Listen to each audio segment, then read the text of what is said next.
welcome to everyone. We are in the exhibition with Damien Lekelere, who is the artist of the works we are surrounded by. And the exhibition is until Saturday, 2 days left. And so let's start with the title. The exhibition is called Black and White, but yet the first thing we see is maybe not the black and white colors, but rather the other colors of the works.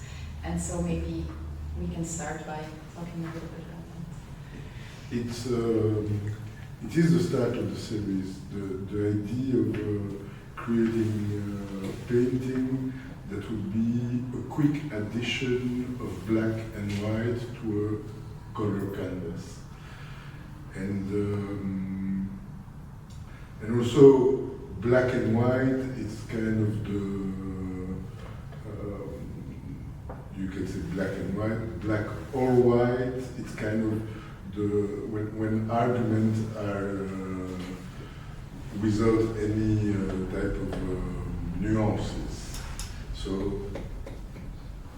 the fact that the colors are very present, it comes from, I used before in other series vivid fluorescent colors, but one day Walter Swenen, the painter, came to my studio and told me that I had a big canvas in fluorescent, and he told me that those paintings were, those colors, the paint, was invented to be unlookable at. And so the next day I went and I covered the paint with another color because I didn't want to make a painting that was unlookable at, more than I already did. And so, there was this idea that there was color that were invented not to be looked at.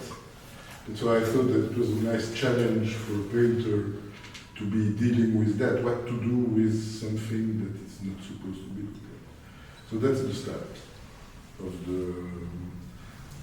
this idea of coming with a quick intervention in black and white. And for me a bit, I would say, because I'm a painter in a studio with a canvas, with a nice chair, and I've always been a bit jealous of the capacity of the street artist to do something very impactful, colorful, and in quick time. So there was a bit of also a challenge for me. Can I do it? Can I do a quick painting that is vibrant and dare I say it, beautiful? But that's maybe a term that we can talk about. We can discuss this also later. But just to clarify a little bit, maybe about how they were created. So, because that's something that struck me personally when I saw images of the exhibition beforehand. I didn't quite catch the fact that the colors are the backgrounds and the black and white is actually superposed, or the top layer, let's say. Why did you choose to do that, and what does that do with us as a viewer? I must then talk about for me a painting, I think a painting is 4 things. It's size, color, and matière, ground, or the material way of laying the painting, and an image. So I would say the image is 25% of a total of a painting, and that you can feel when you're in front of a painting that it's an object. Most of the time, and it was your case, we see painting by reproduction either on the screen or in books, and and then the painting is essentially reduced to the image part of it, or let's say that it is favored by the reproduction of the three other, the ground, the material, the color, or if the painting is taken, the photo is taken with a bit of the surrounding, you can more or less imagine the size, but nevertheless, it's something. So the image being favored, there is this mistake that the image is the painting, or that it's the most important thing. And when you are in front of those paintings, you directly see that there is actually the image is made by what is around the subject. Where the start of the series is, I was doing little watercolors, and I end up of women, of torsos of women in that size, and suddenly I saw that every time, more or less everywhere, the space between the shoulder, the arm, it was almost always the same in each image. And so suddenly I went to maybe I can do an image like that by what the surroundings bring and create it. So a little bit like a negative space in typography. Exactly. Almost also. Exactly.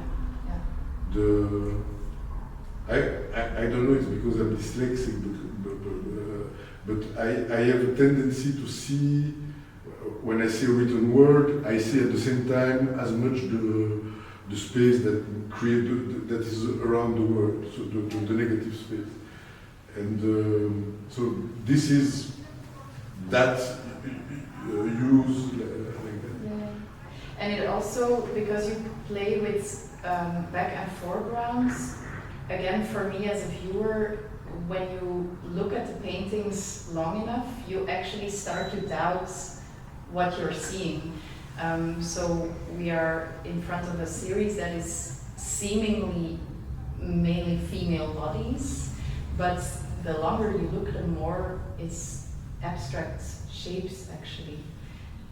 And then, of course, we can start talking about abstraction and the image as well that it represents. So.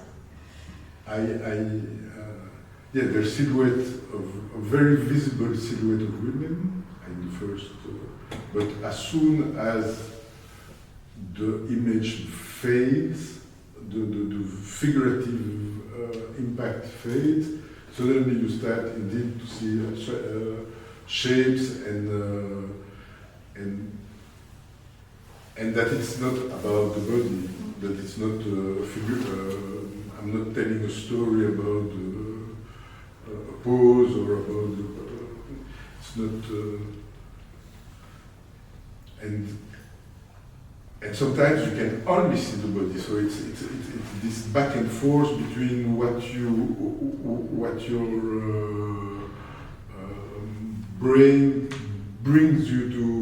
I mean, somehow the brain tries to always put it in a box somewhere to get it. And I like the idea that it plays with that. It's not. You're not really sure what you're looking at anymore.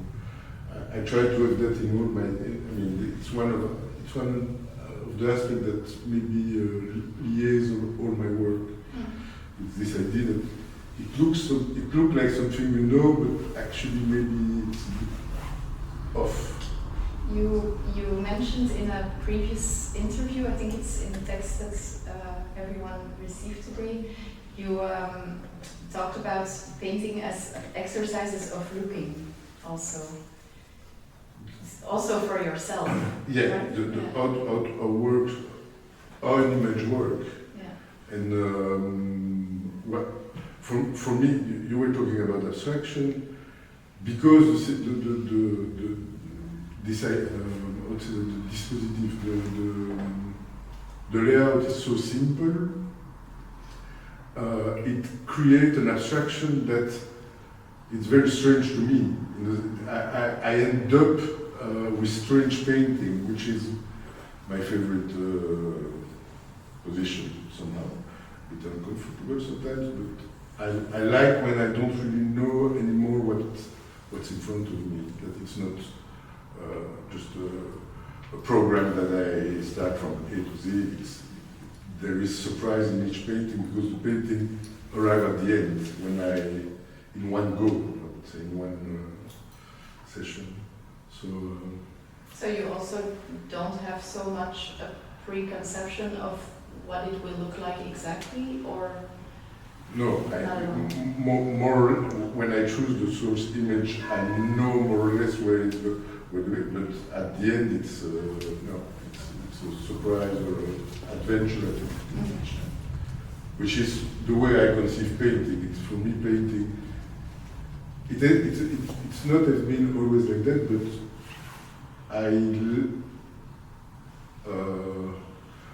I think what is wonderful with painting is whatever your intention you have when you start painting, because it's a physical thing, it directly change and your preconception or your idea, and you have to deal with the drama that is happening.